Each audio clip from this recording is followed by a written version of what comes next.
bittersweet, I know. You're so bittersweet, I know. You repeat, let's go. Bittersweet, I know. So bittersweet, I know.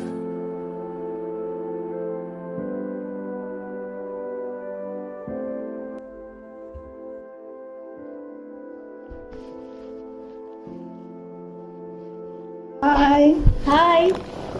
أهلا. هلا. نني مشتهى your best friend. your best friend.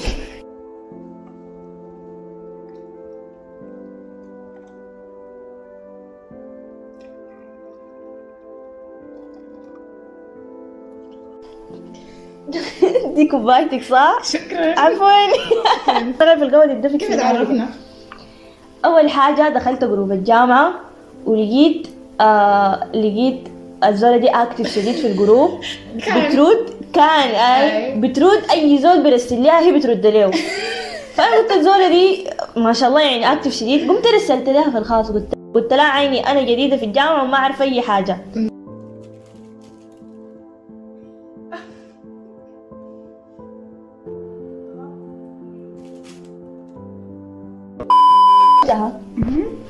بيقولوا الأصحاب بيكونوا أصحاب شديد بس فريندز لأنه بيكونوا متفقين على حاجة معينة أو متشابهين في حاجة معينة. إحنا متشابهين في شنو؟ الغباء. يعني إحنا غبيات. لا ساي بس يعني مجازا. مجازا.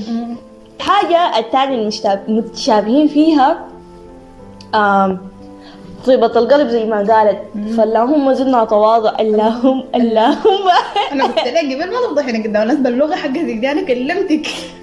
المهم مشتاق. أيوة. إحنا مختلفين في شنو؟ مختلفين في شنو؟ في إنه أنتي الفولة ما بتتبلى في خشمك. يا جماعة لما مشاهد تقول لي كلام تخيلوا أنا بمشي أضحك قدام الجماعة ما زول واحد المشكلة بكون جماعة. ممكن الزول اللي أنا أكون محذرة إنه ما بقول حاجة قدام بكون قاعد ومو بكون مركزة بعدين أقول نوران أنا مش كلمتك. أنتي عفوية شديد دي مشكلتك. الحاجة الثانية المختلفين فيها إنه مشتهى في مواقف بتكون جادة فهي بتبقى جادة مع المواقف يعني بتمشي على حسب الموقف. عمرها ما بقت جادة. لكن أنا لما يكون في موقف جاد ما بقدر أكون جادة. والموقف ممكن يكون بيبكي. متذكر لما مشينا البحر؟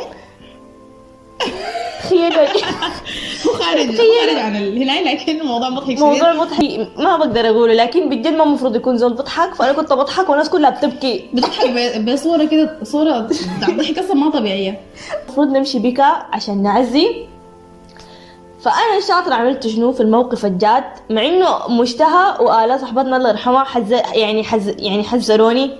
فأنا دخلت البكا بدل ما أقول لها البركة فيكم قلت لها كل سنة وأنا ما قاعدة. فيعني ده سبب كافي يعني ده ذات موقف كافي إنه هي عمرها ما بتبقى جادة. طيب أنا دايرة أبقى إنسانة جادة حاليا وأسألك أسئلة جادة. شوف لو حياتك كانت كتاب حتسميه شنو؟ كتاب الدراما. كتاب الدراما يعني هي إنسانة معترفة إنه هي إنسانة. أنا ما معترفة أنت أقنعتيني. مشتهى. أيوه. خلينا نتكلم عن علاقتنا مع أمنا وأبونا. يا سلام. أمي وأبوي دائما ناس قريبين لي شديد يعني بعتبرهم هم أقرب ناس. صح. حتى بعدين منهم هم بمشي لقدام. فبس والله يعني الله يديهم العافية ويديهم الصحة ويخلوهم لنا. آمين. علاقتي بأهل مشتهى كأنهم أهلي. بالضبط وأنا برضه العكس صح. أيوة العكس صحيح. ونورهان من الناس المحبوبين شديد شديد شديد لأبوي.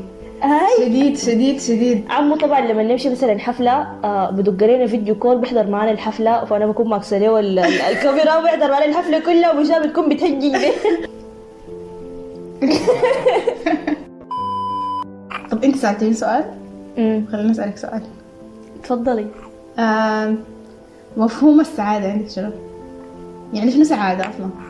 سعادة إنه ما في حزن. واو أول مرة أعرف. أنا كمان بفضحينا قدام الناس شنو سعادة. السعادة بالنسبة لي إنه الناس اللي أنت بتحبهم يكونوا حوالينك. صح. يكونوا طيبين وكويسين ومبسوطين وأنت مبسوط معاهم دي بالنسبة لي السعادة. قول هاي.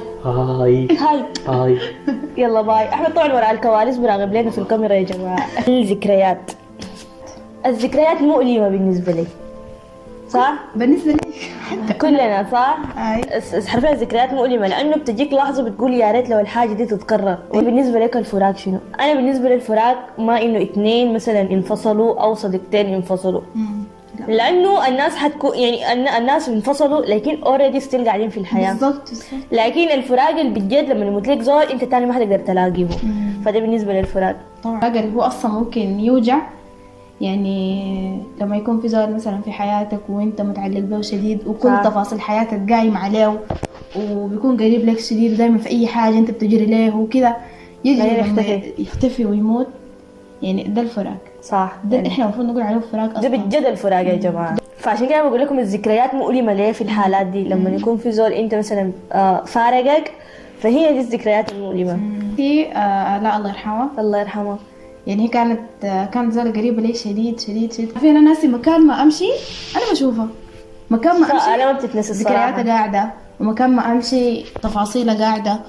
ألاقي جماعة صاحبتنا فلحد آخر لحظة كانت معانا في تفاصيل يومنا، ولحد آخر لحظة هي اتصلت علينا وودعتنا، فجأة اختفت. ما فدي بالنسبة لنا إحنا بعد الصدمة دي ما في فراق بعد كده. مشتهى، هل قبل كده زعلتي مني في حاجة وما قلت لي؟ لا ما قاعدة أعمل كده، أنا بزعل بجد؟ أي أنا بزعل وممكن أسكت، لكن في النهاية أنت عارفاني. بتيجي بعد أسبوع تقول لي متذكرة قبل شهر لما حصل كده كده كده كده. اليوم ده زعلت منك.